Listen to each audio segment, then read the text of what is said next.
Hello and welcome to my unboxing and first look at a Chaos Knight. So we'll have a little look. We've got some airbags, we've got a little suite there, got some Chaos Raptors. I'll do an unboxing of them at some point. We've got, yeah, I know, it's horrible. It's horrible. I don't even want to talk about it. But this is the Chaos Knight Desecrator. It won't come out. Come on, you. Yes, finally. And then we also have a Adeptus Mechanicus Scorpius Disintegrator. Again, we'll be doing an unboxing of that soon if we haven't done one already. So this is the Knight Desecrator.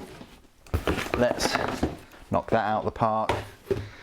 And there we go. So a nice little haul there of hobby goodness. Don't need this to open the Knight Desecrator. I've been meaning to get one of these for, well, a year, let's face it. Absolutely loved them when they came out last year. I think July time. £90. This will set you back, which is £5 cheaper than a normal Imperial Knight. However, that Imperial Knight you can make about 7 different options. This you can pretty much only make, I want to say 3 options really, but this is kind of what mine's going to look like. I'm going for this ridiculous laser destructor weapon. I'm not going for the Thunderstrike Gauntlet and the chainsword, even though the chainsword is absolutely amazing. I don't know, I might use the chainsword. We'll see. We'll go into it. But this is what it looks like, and then here you go. You can make one of these as well. It just says Corrupted Battle Colossus of Chaos. It doesn't particularly say, you know, what that is as well. You've got a number of different heads. Looks like you get 4, 1, 2, 3, and then 4 on the back. I like the chains. I like the exposed pipes. I like the extra joint that they have, which is a bit odd because it kind of means that they have to, you know, re-engineer them, because you don't see any other knights with these sort of double joints, any Imperial Knights. So I sort of question the origins of that. Of course, they're going to be different variants and things over time, but there's a Turbo Laser Destructor, which is crazy that it's even got one, because they're mainly on Warhammer Titans and things. It's like a shrink down version, I think. Anyway, let's unbox this and have a look what we get. I'm only going to get one of these knights. I think that the release for Chaos Knights was very half-hearted. I don't know whether that was intentional, but I would have preferred them to have gone the full hog, and they would have sold. They would have sold like hotcakes. They really would. It's a shame that this particular release, they didn't go all out with it, and they could have done. With Imperial Knights, it was kind of staggered in 3 stages. You had the initial release. Within a year, you had another codex and a different variant, and then a few years after that, you then, or 2 years after that actually, you then had the Castellan and all the rest of it. So that's what you get. It's one of these jobbies with the tray. I think you only get 3 sprues, which is, yeah, quite pricey. You know, £30 a sprue. Let's face it. But each sprue is totally different. You know, these are not the same sprues as you get with the Imperial Knights, and you know, but at the same time, let's face it, the Knight Rampager is pretty much like a gallant, you know, and the Desecrator is kind of like a paladin. I would have liked to have seen more variants of Chaos Knights, big time, with the Avenger Gatling cannons with spikes on, and you know, really mean looking missile pods with spiky missiles, and you know, maybe a unique weapon like some kind of flail or some kind of wrecking ball thing, or siege drill, like a Big Daddy kind of siege drill thing. The creativity is there, let's face it, but it would have been great if they went the whole hog. But there's your normal base, your big oval base. You get the transfer sheet and a little covering for it, which wasn't on it, which is a bit odd, but there you go. Let's have a little look at the instruction guide first of all. So there you go. Yep. I mean, I'm wondering whether you can actually use these for a normal knight. I think you can, because the hips are like imperial looking and so are the legs. It's just the feet themselves. They've got a bit of spikiness going on, which I reckon you could get away with. You know, so if you want an imperial knight, then you know, you could use that leg configuration. So I might well do that for my final knight, but of course that then means I have to buy another one of these and an imperial knight, which is, yeah, going to be quite a pricey knight just to get a different kind of leg pose. But it looks like you can only pose them in one direction there with the right leg forward. So there you go, there's the carapace and the armour plates. Pretty straightforward. Just got the heavy stubber. You don't get any other point weapons like a melter gun or a plasma gun. That would have been cool. I don't know why they couldn't do that. That would have been great for Chaos. And then there's a laser destructor. And you've got the three options there. You know, the Desecrator, which has either the Thunderstrike Gauntlet and the laser destructor, or with a Reaper Chainsword, or a Rampager, which just has the 2 close combat weapons.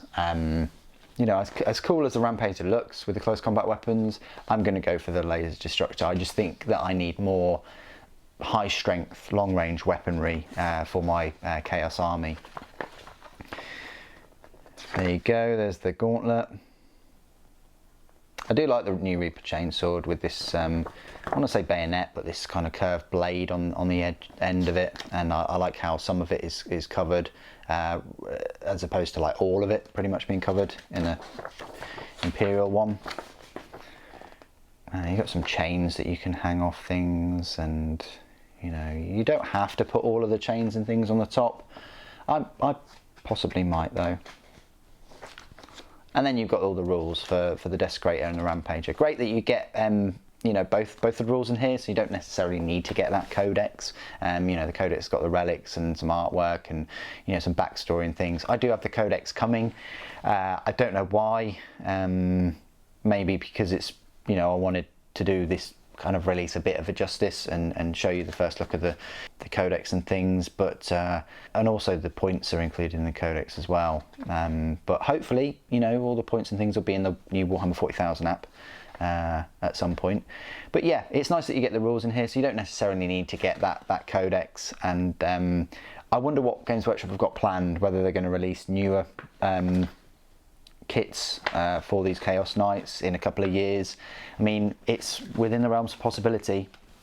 Anyway, let's have a look at these sprues. So this is the big meat and potatoes of the kit. So you've got the foot itself with some spikes on there. I reckon you could still get away with that being an Imperial Knight foot. Same for the hips, they're Imperial looking. The pipes are a little bit different. You've got some extra things going on there. The back power plant looks exactly the same. So does the head mount and the pistons. So do the stabilizers. And actually the sort of groin armour. Where you're going to start to get changes now is just the carapace itself, so the top armour there with some of the pipes exposed, and pitted armour and grooves and things and spikes on the shoulder pauldrons themselves. That's where you've got changes. You've got some chains on the shield, you've got some chaos symbols dotted about, and you've got some spikes on the sort of hood aspect of it. So, you know, getting a bit more chaosy there with especially with the carapace armor. These legs are very Imperial looking, except for they've got an extra joint in there. You've got some exhaust pipes, some claws for I think that's for the Thunderstrike Gauntlet. I'm not quite sure why they're dotted on here though, because the fist isn't on here. You've got 4 heads on this sprue. I'm not sure which one to go for really, that one or that one probably. I might go for that one. You've got the cowl for the head as well, that nothing's changed there. You've got the sockets for the feet, nothing's changed. The armor plates are a bit more spikier, especially the shin armor. You've got this Raggedy Knight banner thing. You've got some more chains and spikes. and the pistons, yeah, the Imperial looking. You've got this awesome looking chest plate, which is kind of like a rib cage kind of thing. That looks cool. That is new. And then finally the last sprue as well, you've got the turbo laser destructor, which looks quite short there. In my opinion, I wish it was a little bit longer. And then the Reaper chainsword, very big and intimidating. That yeah, I mean, I thought that would be longer and thicker, but there we go. You've got the mounting for that weapon. The actual top hatch is the same. I thought if anything that would be very corrupted, but I guess not. You've got the sort of blades for the Reaper chainsword. You've got some cabling. Thunderstrike Gauntlet hasn't changed except for the you know, armor part of it on the top. These shoulder mounts haven't really changed. The energy, I mean, the Turbo Laser Destructor doesn't look that chaosy until you put this this weapon mount thing on. So I'm not sure whether it's compatible with the other Imperial ones, but I think it's possible because the barrel itself and the energy bank is not, and the capacitors and the energy feeds and stuff, they're not very chaosy looking. So you can get away with that weapon except for that you know, armor mount. And then you've got some shoulder mounts as well, and more cabling, and a couple of pistons and things for the legs. So there you go. That's quite an Imperial looking sprue, except for the massive sort of Reaper chainsword. But even that, you could maybe cut the spikes off, or you could have that on an Imperial Knight. I'm sure it would be okay. It'd still kind of work. So yeah, it's odd, this kit, because you know the start of the kit has got quite a lot of chaos pieces on. Then this piece, it's almost like it's 50-50 per sprue, with this being more Imperial than anything. But yeah, it's cool in a way, because yeah, if you've got a spare Imperial Knight from somewhere, you could definitely kit a normal Imperial Knight out with some of these parts. Very interesting. It's important to note that the main Imperial Knight kit has 4 of these size sprues, and then a half size sprue that includes Sir Hector himself. So you know, you get a lot of value with that. You're getting the carapace weapons, and you're getting Sir Hector. You're getting 7 Knight variants. For this being £5 cheaper, it either makes this expensive, or it just goes to show how much value that Canis Rex, the Imperial Knight kit, is. I think this shouldn't be £90. I think it should be 80, maybe 85 at a push. Or at least at £90, it should have a 4th sprue with some carapace mounted weapons. I'm really baffled why there aren't any carapace weapons. My only kind of guess is that they will release another kit later on with those, like they did with Imperial Knights. But if they do, that is pretty frustrating, even though I would support that release, because I definitely would like to see more models and more units for all the Xenos and Chaos armies. I think we've got so much Imperial stuff that it just floods out all of the other armies and enemies and things like that, the Imperium. Anyway, that is my full unboxing and first look at the Chaos Knight Desecrator, or Rampager. What do you guys think of this knight? Please do put it in the comments below.